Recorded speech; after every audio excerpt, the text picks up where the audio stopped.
राधे राधे दोस्तों, आइए हमारे चैनल अलौकिक श्रद्धा में आपका स्वागत है। आज हम इस वीडियो में बैसाख माह महत्तम कथा अध्याय 9 सुनेंगे।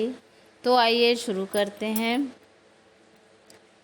यमराज से शुभ अशुभ कर्म जिनके द्वारा स्वर्ग नरक की प्राप्ति होती है, उन्हें सुनने के बाद शौनक आदि ऋषियों ने सूत जी बोले। ब्राह्मण ने धर्मराज से पूछा, हे धर्मराज, वैशाख मास में प्रातः काल स्नान करके एकाग्र चित्त हुआ पुरुष भगवान माधव का पूजन किस प्रकार करे, आप इसकी विधि का वर्णन करें। धर्मराज ने कहा, राजन, पत्तों की जितनी जातियां हैं उन सब में तुलसी भगवान विष्णु को अधिक प्रिय है। पुष्कर आदि जितने तीर्थ हैं, गंगा आदि जितनी नदियां हैं तथा वासुदेव आदि जो देवता हैं, वे सभी तुलसी दल में निवास करते हैं। अतः तुलसी सर्वदा और सब समय भगवान श्री विष्णु को प्रिय है। कमल और मालती का फूल छोड़कर तुलसी का पत्ता ग्रहण करें और उसके द्वारा भक्ति पूर्वक माधव की पूजा करें। उसके पुण्य फल का पूरा वर्णन करने में कोई भी समर्थ नहीं है। जो बिना स्नान किए ही देव कार्य या पितृ कार्य के लिए तुलसी का पत्ता तोड़ता है, उसका सारा कर्म निष्फल हो जाता है तथा वह पंचगव्य पान करने से शुद्ध होता है। जैसे हर्रे बहुत सारे रोगों को तत्काल हर लेती है, उसी प्रकार तुलसी दरिद्रता और दुख भोग आदि से संबंध रखने वाले से अधिक पापों को भी शीघ्र ही दूर कर देती है।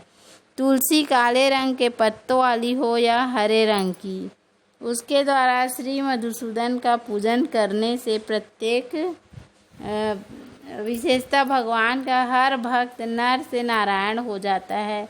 जो पूरे वैशाख मास में तीनों संध्याओं के समय तुलसी दल से मधुहंता श्रीहरि का पूजन करता है, उसका पुनः इस संसार में जन्म नहीं होता। फूल और पत्तों के न मिलने पर अन्न आदि के द्वारा धान, गेहूँ, चावल अथवा जौ के द्वारा भी सदा श्री हरि का पूजन करें।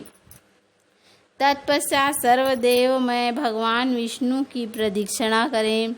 इसके बाद देवताओं, मनुष्यों, पितरों तथा चराचर जगत का तर्पण करना चाहिए। पीपल को जल देते समय दरिद्रता, कालकर्णी एक प्रकार का रोग होता है। दुख, स्वप्न, दुश्चिंता तथा संपूर्ण दुख नष्ट हो जाते हैं। जो बुद्धिमान पीपल के पेड़ की पूजा करता है, उससे पितरों को तृप्त कर दिया, भगवान विष्णु की आराधना कर ली तथा संपूर्ण ग्रहों का भी पूजन कर लिया।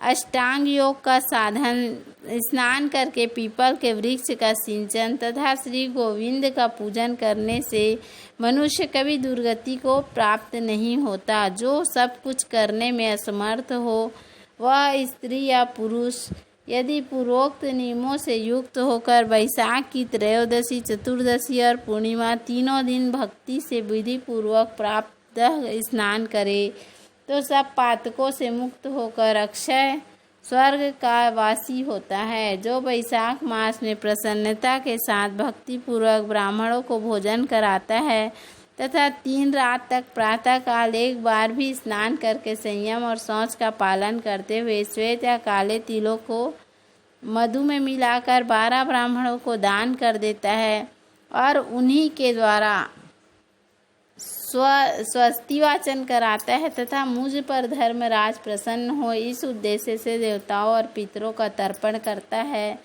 उसके जीवन भर के किए हुए पाप तत्काल नष्ट हो जाते हैं। जो वैशाख की पूर्णिमा को मणिक, मटका, जल के घड़े, पकवान तथा स्वर्ण में दक्षिणा दान करता है, उसे अश्वमेध यज्ञ का फल मिलता है। इतना कथा कहकर सूत जी कुछ रुके, फिर पुनः बोले। इसके बाद यमराज ने ब्राह्मण को इस विषय के एक प्राचीन इतिहास में कहा, जिसमें एक ब्राह्मण का घने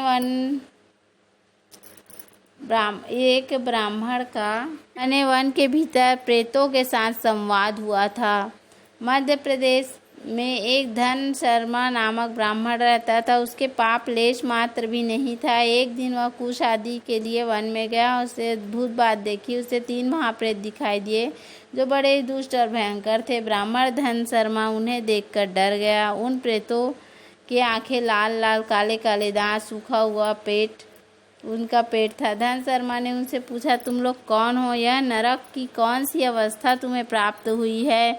मैं भय से आतुर और दुखी हूँ, दया का पात्र हूँ, मेरी रक्षा करो। मैं भगवान विष्णु का दास हूँ। मेरी रक्षा करने से भगवान तुम लोगों का भी कल्याण करेंगे। भगवान विष्णु ब्राह्मणों के हितैषी हैं। मुझ पर दया करने से तुम्हारे ऊपर संतुष्ट होंगे। श्री विष्णु का असली अलसी के पुष्प के समान श्याम वर्ण है। वे पीताम्बरधारी हैं। उनका नाम श्रवण करने मात्र से सब पापों का क्षय हो जाता है। भगवान आदि और अंत से रहित शंख चक्र गदा धारण करने वाले, अविनाशी, कमल के समान नेत्रों वाले तथा प्रेतों को मोक्ष करने वाले हैं। यमराज कहते हैं, ब्राह्मण भगवान विष्णु का नाम सुनने मात्र से वे पिशाच संतुष्ट हो गए। उनका भाव पवित्र हो गया। वे दया और उदारता के वशीभूत हो गए। ब्राह्मण के कहे हुए वचन से उन्हें बड़ी प्रसन्नता हुई थी। उसके पूछने पर वे प्रेत इस प्रकार बोले, हे प्रेतों ने कहा, विप्र, तुम्हारे दर्शन मात्र से तथा श्रीहरि का नाम सुनने से हम इस समय दूसरे ही भाव को प्राप्त हो गए। हमारा भाव बदल गया। हम दयालु हो गए हैं। वैष्णव पुरुष का समागम निश्चय ही पापों को दूर कर भगाता है, कल्याण से संयोग कराता तथा शीघ्र ही यश का विस्तार करता है। इस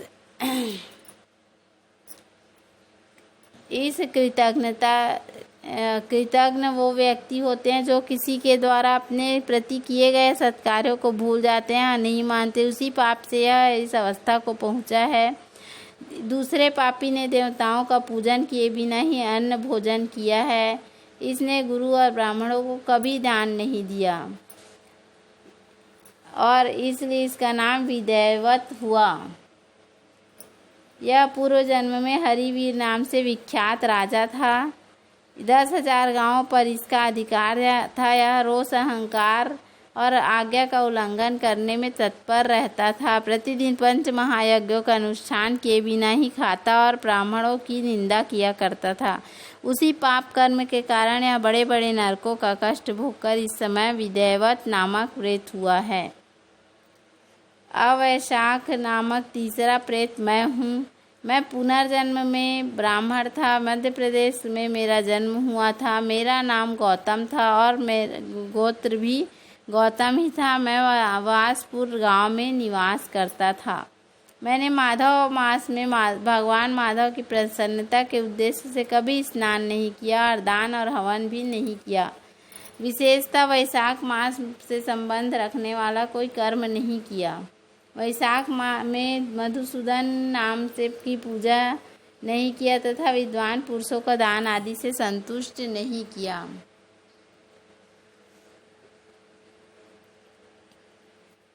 फल मैंने स्नान, दान, शुभ कर्म, पूजा तथा पुण्य के द्वारा किसी व्रत का पालन नहीं किया। इससे मेरा सारा वैदिक फल निष्फल हो गया और मैं प्रेत योनि को प्राप्त हुआ।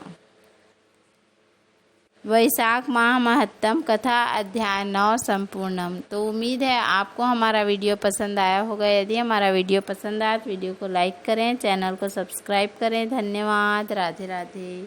अगली कथा हम कल सुनेंगे।